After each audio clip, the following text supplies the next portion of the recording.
Welcome back, video creeps. If you're new here, make sure that you hit subscribe, hit the notification bell so that way you always know when I drop a new video. And you guys, I got a whole slew of brand new information all about Stranger Things Season 4. Just juicy details that I promise you're not gonna wanna miss. Literally, inside I've been going insane because I've been dying to tell you guys about it. So you know your boy's gonna give you that scoop from the bottom of the barrel. So let's get into everything that we know about Stranger Things Season 4.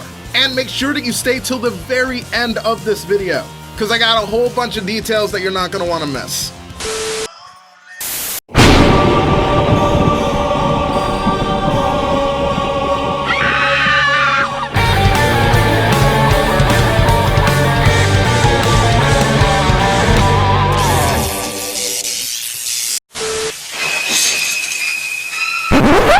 Remember, watch the whole video.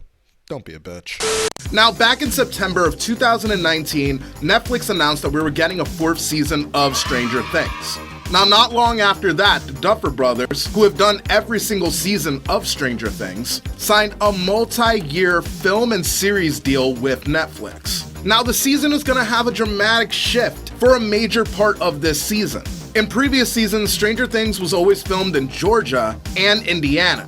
However, with the Briars moving at the end of Season 3, it looks like we're going to be getting a change in landscape, as they filmed a large portion of the show in New Mexico. And that's not to mention all of the Russian snow scenes that we've been seeing coming out of the teasers and shit, so it's definitely going to have a cool new look. Something really cool to note is that when they first got signed on for Season 4, they told us that we were going to be getting 8 episodes for this season. However, in June, Stranger writers dropped a picture of the completed scripts, and fans with a super keen eye were able to point out that there were actually 9 scripts. So we are getting 9 episodes of new Stranger Things this season. If you ask me, I would have loved another episode, just a clean 10 episode thing. But hey, you give me an inch, I'm gonna go for that mile. Now, if you remember back in January of 2020, they actually began to film this season. And they had plans to film all the way up through August. However, with the pandemic, the production had to come to a full stop,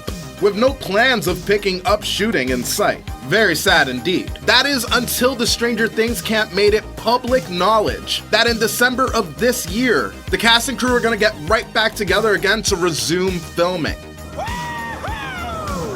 So with that in mind, there's a very good chance that we probably won't see this thing at its earliest until probably 2021 during the summertime. However, at the latest, probably around December. So it looks like we're gonna have to sit and wait a little while longer before we get the Stranger Kids back together again. However, you know how this show is. There's definitely a chance that they may have already filmed a lot more than they're letting on, and then we end up getting this thing even quicker out of the blue, which would make this creep very happy. Now, during the first announcement of Season 4, we actually got our first taste of the tone in the form of a teaser that showed us the Season 4 logo. But again, you sneaky little fans, with your super eye spy eyes and ears, picked up on 2 very important elements. The first being the sound of a ticking clock, and the second being literally a clock jammed onto a tree. Now, this is extremely important to the plot going into Season 4. But before we get into that, I want to talk about another teaser that we got. Now, in this teaser, we actually learn a lot.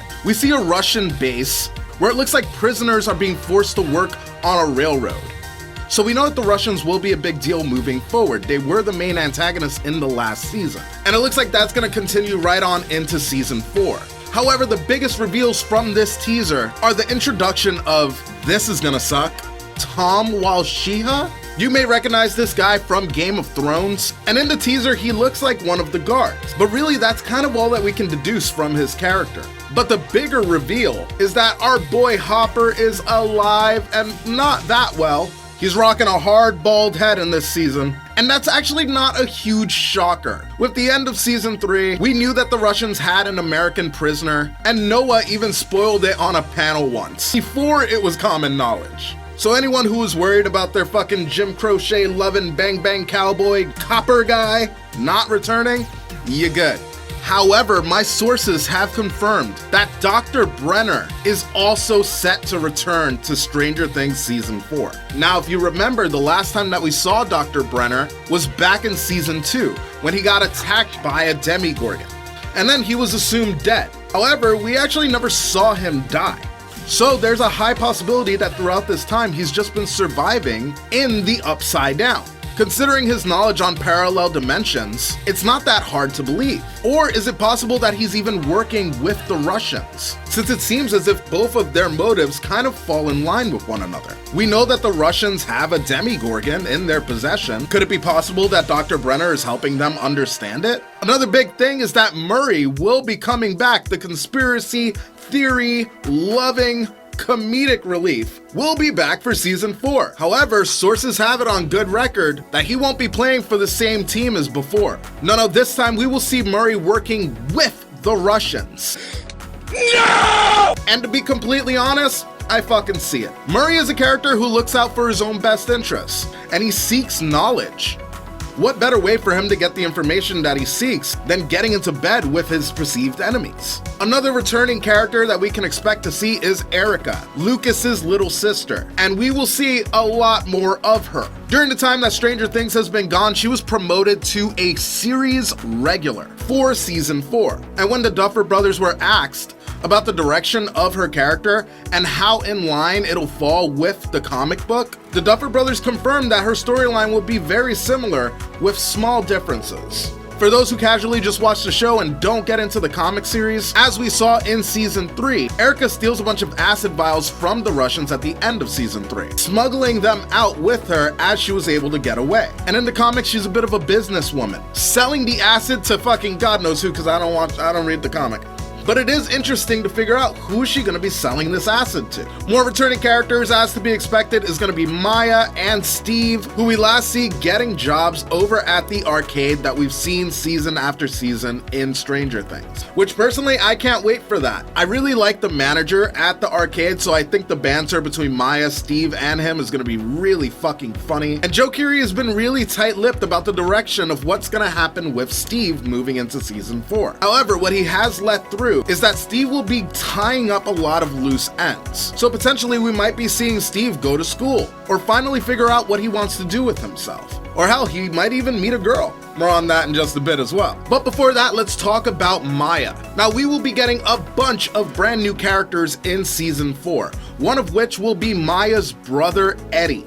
And by all accounts, Eddie seems like a really important character moving into this new season. We get our first good look at him here, and a couple of the standout characteristics is that he's definitely more of a punk metal guy than Maya. But what's really important to point out here is his shirt that reads Hellfire Club. Now, I could explain what this club is to you guys, because it will be a very important plot device going into the season, or I could play you this exclusive audition, where we get an excerpt of the script explaining what the Hellfire Club is. And it seems like this person who's auditioning is reading it from the perspective of somebody who does not like Eddie. So let's take a look at that. Eddie Munson. He's a part of that freak devil cult, Hellfire.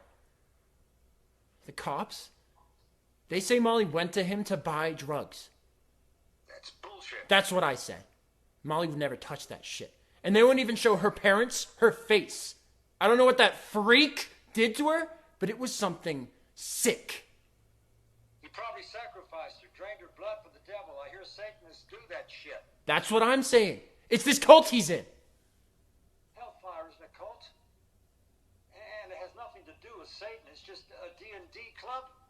D&D, Dungeons and Dragons. It's just a game, and it's fantasy like Lord of the Rings.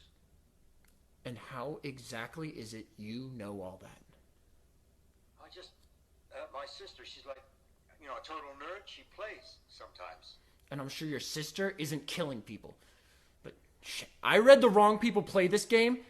It can warp their mind. They confuse fantasy and reality, and innocent people die. It's been happening all over the country, like an epidemic.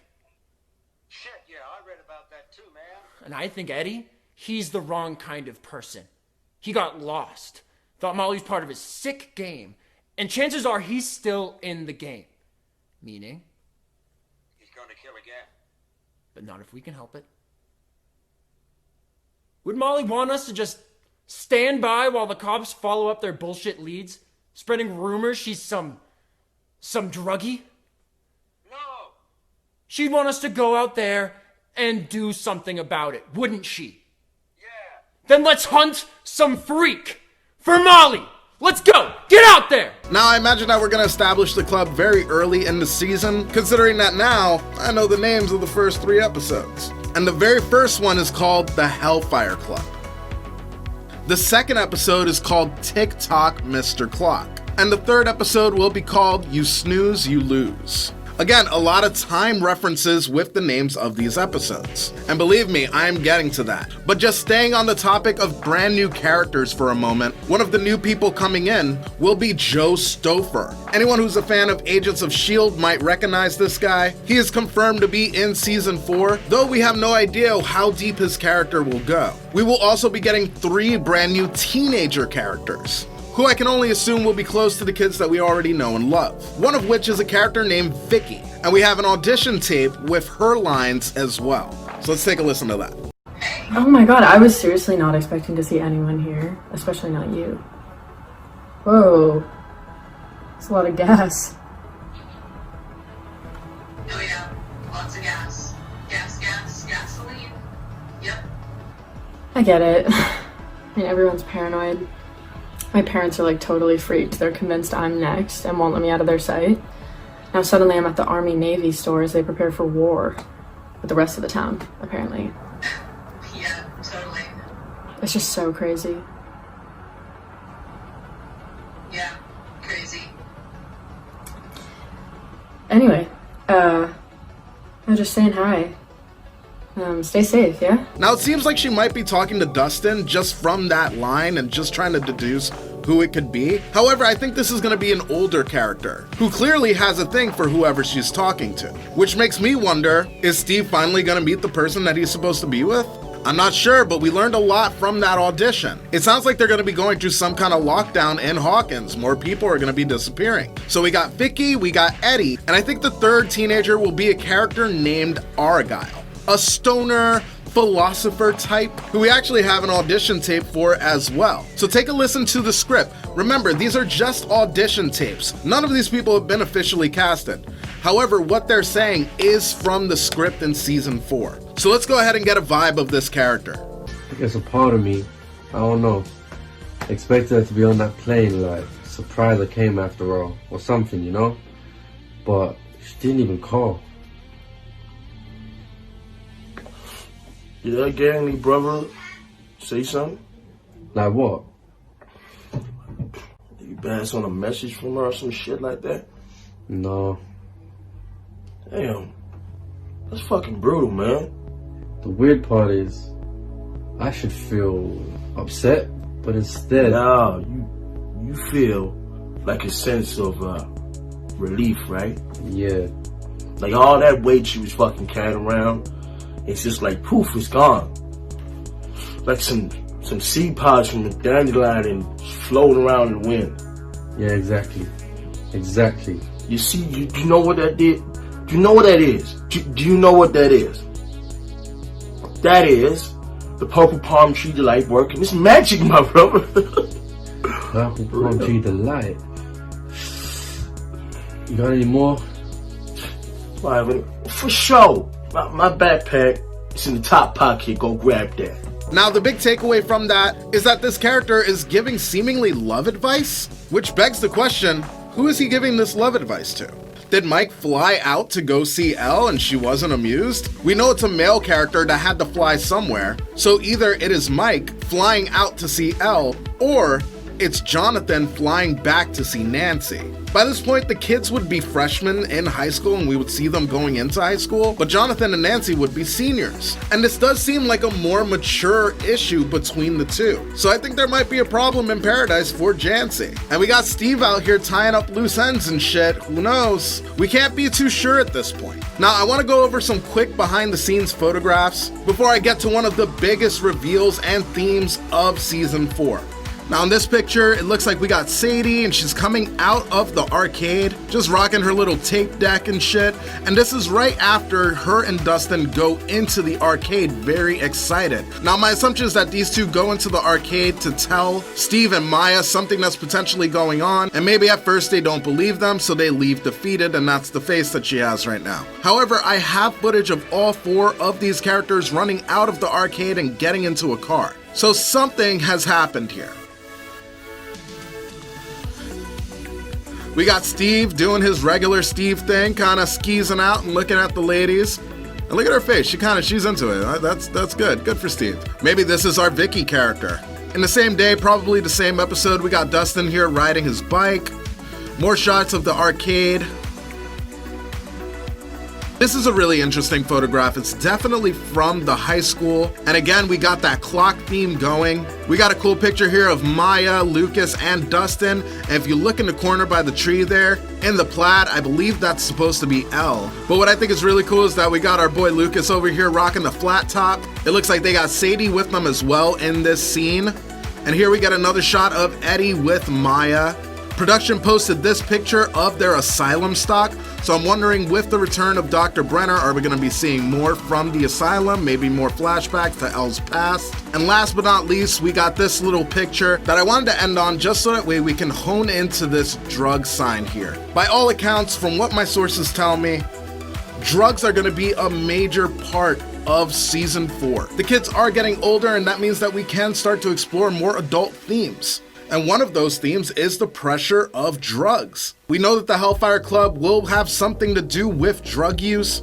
We have this Argyle character. It is something that we all face as we get older. So I, for one, am excited to see what happens with our main characters once drugs are introduced. But guys, by far the biggest theme that will take place in Stranger Things Season 4 going forward will be time travel.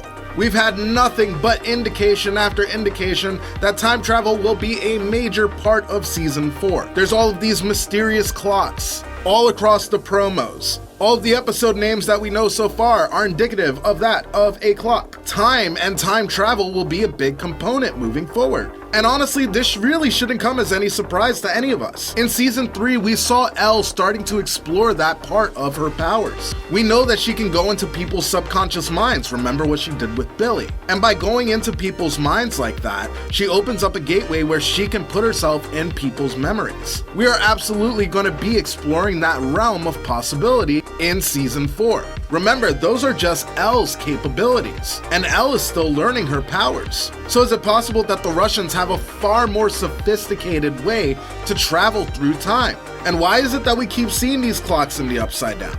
It could be possible that the clocks just symbolize a parallel universe, which ultimately is what the Upside Down is. We've only ever seen forested areas and small pockets of the Upside Down. But if it's a completely parallel universe, then there's a full world left to explore. And I believe we're gonna see a lot more of that world moving into Season 4.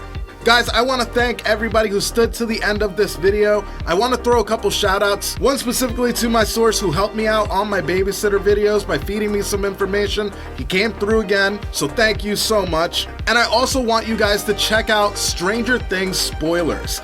These guys are on their fucking game. So definitely check those guys out on Twitter and YouTube. And they have a bunch of stuff that I didn't even go over in this video. Guys, if you're not already, please subscribe, hit the notification bell so that way you know when my next video is up. And of course, like this video, leave a comment. That's the stuff that helps your boy out. I will see you guys on the next one. Peace, video creeps! Let me get another serving of you for myself, 'cause your support I can't get from no one else.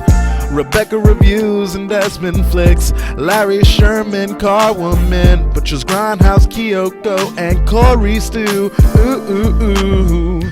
Michael Andrews, I wanna thank you for all the love you showed the creep.